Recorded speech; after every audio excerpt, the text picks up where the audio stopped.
everyone! Welcome back po tayo sa ating YouTube channel. Ito po ang inyong lingkod, Alminda Mix Vlog. Bumabati ng mapagpalang araw sa ating mga kalingap, mga kabisnes. Nung bibigyan lang natin ng reaction uli, itong ating queen, ang talented na beauty queen ng kalingap, no? Ang laging nananalo sa rampahan, sa beauty queen, no? Sa beauty pageant, lagi siyang nananalo. At itong ating isang bagong Kalingap Angels din, batch 3, ang biritera ng Kalingap, walang iba kundi si Krista. So makailan lang, no, may vlog si Kalingap dito kay Queen, yung sinundo nila para sa fashion show.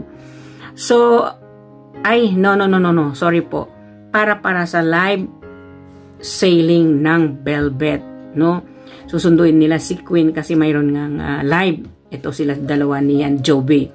So napuntahan nga, siyempre sinundo nila doon, no? Sa Iriga, kalayo-layo naman, no? 3 hours ang biyahe daw ayon dito kay Kalingap Rab. Na naabutan nila itong si Queen, naglalaba, nagsasampay, no? At magugulat tayo sa ginawa ni Queen. Marunong, ang galing niyang magluto ng mga putahe, ano? Yung putahe ng Bicol na sinasabi yung iniluto ni Queen. Alam niyo po mga kalingap, mga kabisnes. First time ko po yung narinig ang pangalan ng putahe na yon, no? Actually sa amin, hindi namin, siyempre siguro mayroon kaming lutong ganun, pero iba-iba ang pangalan. Yung nilulutong ganun na yung bang nilalagyan mo ng staff yung loob ng ng isda, tapos niluluto mo sa gata, no? Siguro mayroon din sa amin yun, pero hindi siguro namin alam kung ano yung pangalan sa amin. Siyempre magkapare-pare tayo ng pangalan, ano?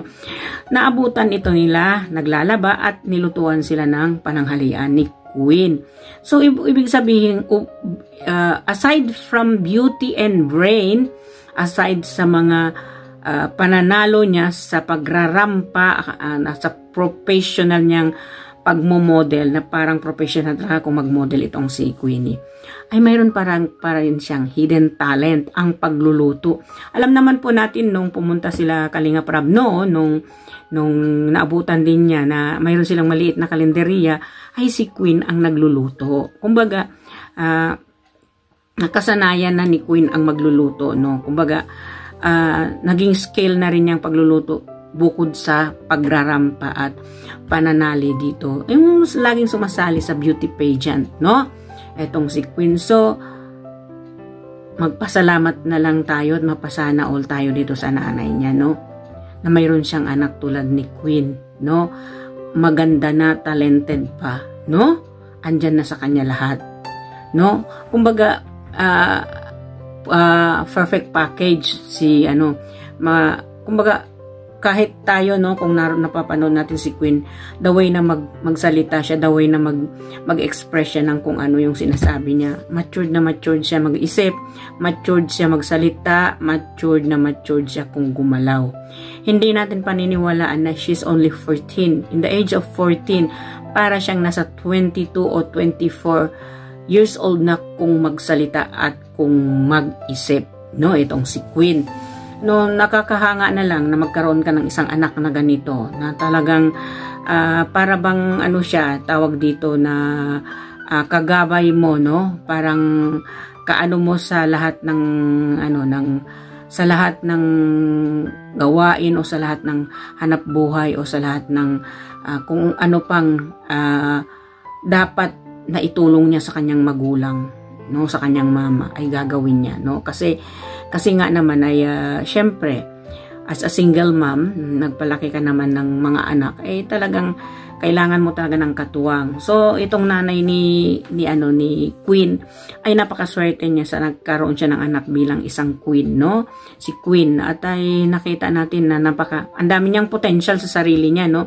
Ang daming pwedeng ipagmalaki ng magulang niya sa kanya, tulad ni Queen, no? Pero napaka-humble na bata, ano, ang humble niya talaga, wala siyang arte, wala siyang keme-keme. Masunog man yung kamay niya, mapaso man yung kamay niya, wala siyang pakialam. As long as ang kanya ay mapursot niya na matulungan ang nanay niya at ang kanyang mga kapatid, no? Ito yung mga batang dapat tularan ng ibang kabataan, itong si Queen, no? Nakita natin kung paano siya talagang magpursigi, tumulong sa magulang niya, no? Tumulong sa nanay niya, no, mga kalingap. At nakitaan siya ni Kalingap Rap ng potential na dapat talagang tulungan. At ito pang nakakagulat sa atin, no? At ay mayroon nang sabi ng nanay ni Queen ay mayroon daw tumawag sa kanila isang manager. Kumbaga, nagmamanage ng mga artista, kumukuha ng mga artista. Sana ay totoo at hindi sila linlangin dito sa pag-message sa kanila nitong isang talent manager na nagparating sa kanila, no? Nag-message sa nanay o sa kay Queen na talagang interesado silang kunin nila si Queen bilang isang artista, no? So para sa akin, no, that is a stepping stone ni Queen, ang makilala siya ng Kalingap. Dito sa Kalingap nakilala siya ng mga ibang talent manager or something, no, para magkaroon siya ng priority, magkaroon siya ng oportunidad na magiging isang artista, kasi pangarap din naman talaga ni Queen yun, ano. So titingnan natin at hopefully pag-pray natin na talagang masunod na niya yung step niya na magiging artista o bilang isang supermodel or magiging beauty queen. Malay natin magiging isang siya, no? Isang Miss Universe, makasali siya sa Binibining Pilipinas, Miss Universe. Naku, nakaka-proud kay Kalingap Rab yun, no? Kung one day makikita natin na sa entablada na si Queen na bilang isang Miss Universe, sasali sa Miss Universe, no? Yun ay pangarap din ni Queen yun. So siguro unti-unti na rin tinutupad yun, no, ang pangarap ni Queen. Sa kanya ba namang mababang kalooban na napaka down to earth at napaka-respetosang bata at kumbaga napaka-matured, no? Napaka-matured at napakatalinong bata. So, idako natin dito kay Krista, no? Sa 3 days ago ang vlog ni Kalingap Rab dito kay Krista. So, ayun, doon din naman natagpuan uli ni Kalingap Rap doon sa kanyang part-time na work, etong si Krista. Yung pag-aalaga niya nga ng baboy, yung paglilinis at minsan daw doon na raw din siya natutulog, no? So pinuntahan doon ni Kalingap Rap uli, kumustahin itong siguro after 1 month, ang unang vlog ni Kalingap Rap. Pero mga Kalingap, no? Napakalaking big news kay Krista. In 1 month, nagka 1 million views si Krista. Sa first vlog lang, sa first, unang part 1 lang, no?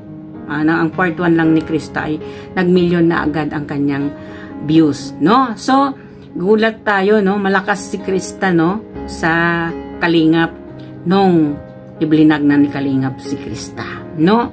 So, itong pangalawa, no, mga Kalingap, kung hindi ako nagkakamali, mahigit na po siya 5,000. 500,000 mahigit. Sorry po. Mahigit 500,000 na po views. Kumbaga, mahigit na kalahating milyon. Mahigit, lumagpas na ng kalahating milyon, yung vlog ni Kalingap Rab, within 3 days lang. So, ibig sabihin, viral pa rin si Krista. No, viral pa rin si Krista. No, mga Kalingap. Ito natin nakikita, ang mga tao ay yung mga nanonood talaga kay Kalingap Rab ay yung pagtulong ni Kalingap Rab na talagang sinasapuso ng mga viewers ng Kalingap, dahil nga sa tulong ni Kalingap Rab ay maraming nabago ang buhay, nabago ang pamilya at nagkaroon ng opportunity sa pag-aaral, no? So dito pag nila, syempre the same ang gawa ni Krista at the same din na mayroon naman siyang inahandog kanta dito kay Kalinga Prab. Kaya ang gulat din naman talaga ng mga K-Boys kasi ang kasama ni Kalinga Prab ay yung mga original na K-Boys dati. So nakita na natin si 20 Boy na nandyan uli kay Kalinga Prab, si David, si Jomar, si Ian, at saka si Edo, at saka si Papa Dan. Yan ang mga kanyang original na K-Boys. Mayroon pa po siyang original din K-Boys na dati, nakasamahan ni Jason, na sumasama din sa kanya dati. Yon si Father Jose ba yun, na kumalas na sa kanila yon, ano? Ano din yon, mga original sila. Kumbaga, nabanggit lang natin kasi original K-Boys sila na sumasama-sama dati kay Kalinga Prab, no? Etong si 20 Boy, medyo matagal yan siyang hindi na pasok sa Kalingap uli kasi nga mayroon din siyang rason, mayroon din sigurong siyang emergency or something na dapat pag-ukulan talaga niya ng pansin, no? So well, mga Kalingap, no? Dito kay Krista, nung napuntahan nila ito, gulat yung mga K-Boys sa ganda ng boses ni Krista at sa maamo rin niyang mukha. Hindi lang maganda ang boses, ang ganda rin talaga ng mukha ni Krista. No?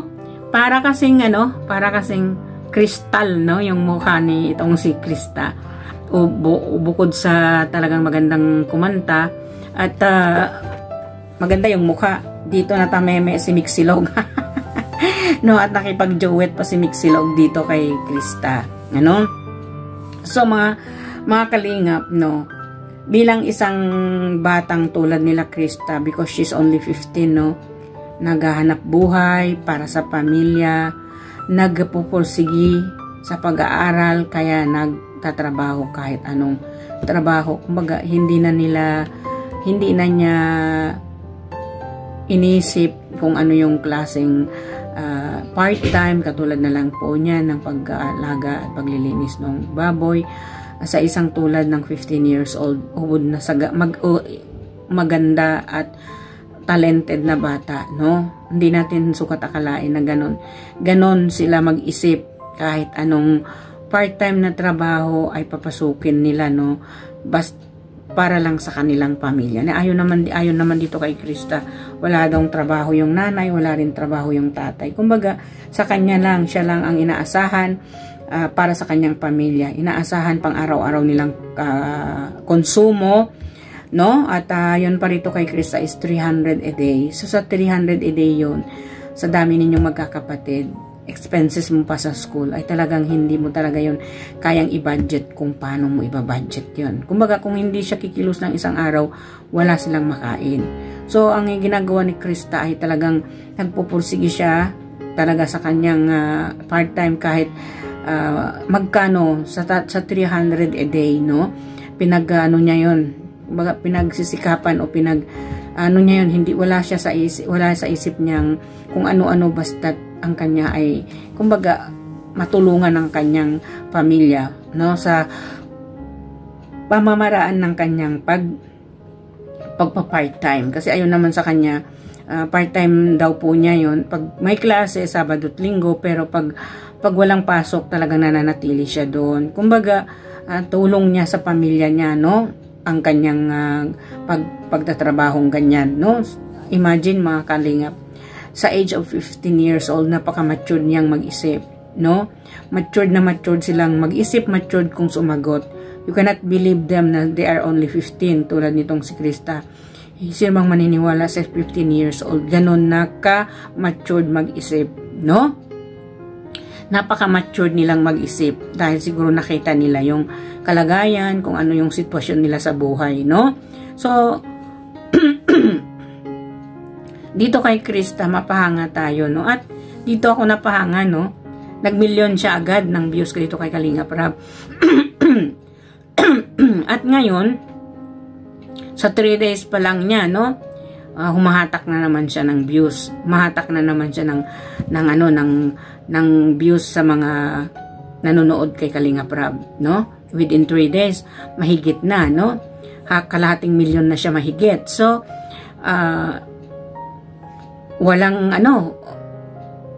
walang hindi itong maisip natin, hindi na naman ito mag-1 million ang views ni Krista.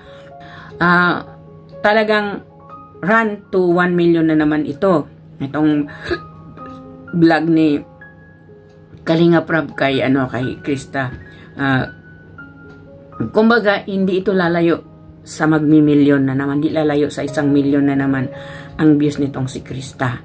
No, so nakikita naman natin, no, na sa pangalawang vlog, syempre wala pa siya ganong sponsor. Sa unang vlog at ditong pangalawang vlog, syempre wala pa ring sponsor, no, itong si Krista, kundi sa sariling bulsa ni Kalinga Prab ang tulong niya dito kay Krista, no, mga kalingap. So ayun, at hinandugan ng kanta, at isa pa, no, kinilig tayo dito, itong pagduduet nilang dalawa ni Mixilog, no. Bagay naman talaga sila, diba? Pero ayon din kay Kalinga Prab, Krista, she's only 15. Kumbaga, hindi pa pwedeng lagyan natin ng pero nasa kay Kalinga Prab yan, no, na maraming nagko-comment doon na bagay sila ni Mixilog, ano. Talaga naman, chinito at chinita, di ba, bagay. So, dito, sa episode number 2, sa part 2 ng vlog ni Kalinga Prab kay Krista, no, maraming ding napahanga. Marami ding nagmamahal kay Krista.